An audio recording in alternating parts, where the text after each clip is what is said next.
na nga, tulog ang asawa ko. Sa trabaho ko kasi magpapalab check up kami sa kanya. Tapos, yan ang traffic dyan sa Kasigayan. Tapos, papabasa namin yung kanyang daigod. Ayan. Punta na kami ng bayan. Kami sa paan. Yung palengke na yan. Palengke na yan.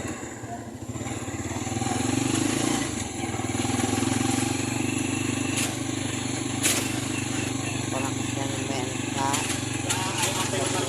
Ha? Ikaw? Ano yan basta? Pero bata siguro dyan. Yan, palengke na ako. Yan, lalakad na ako. Lalakad na ako pupunta ng clinic. Diyan kasi kami nagpa-check up eh. No, hapon na yan eh. Kaya halos sarado ng mga tindahan dyan sa naman palengke. Ayan. Oh. Wala na. Palap check up. Yan, lalakad na ako. Yan. Yan, salamat.